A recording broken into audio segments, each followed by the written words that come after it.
I'm Clever Ghoul, but you can call me Nikki.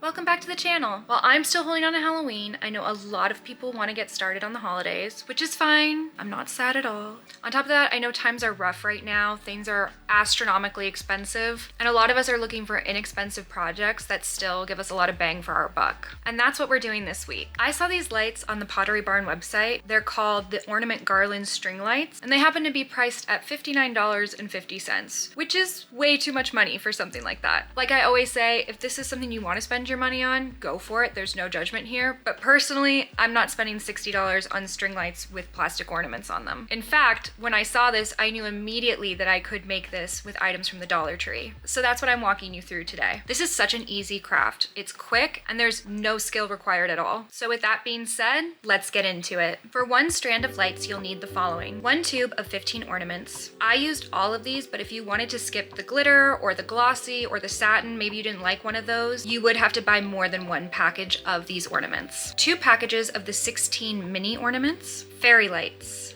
Full disclosure, I didn't get mine at the Dollar Tree because my Dollar Tree only carried them in 3 feet length and in cool tone, and I don't like either of those options. So instead I went to Amazon and got a 6-foot strand with warm tone lights. But maybe you'll have better luck at your Dollar Tree because mine is really small. And then batteries for the lights. In case you run into an issue finding lights at Dollar Tree like I did, I have my affiliate link in the description box, and I do earn a small commission from that, so thank you.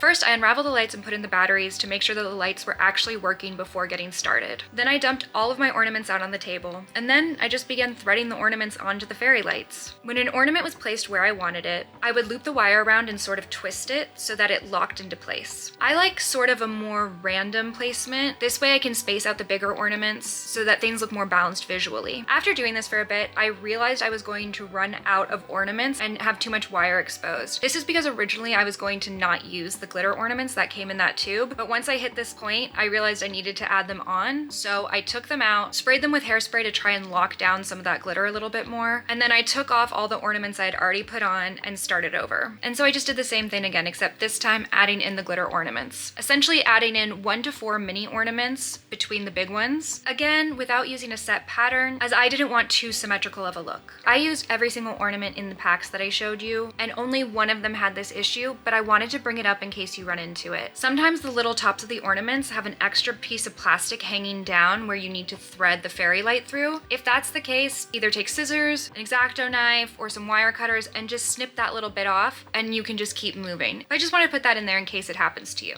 And I kept going until I reached the end of the lights. Well, I did leave the last few inches bare so I could wrap it around a garland and just secure it later on when I'm decorating, but that's it, which means it's time for the reveal.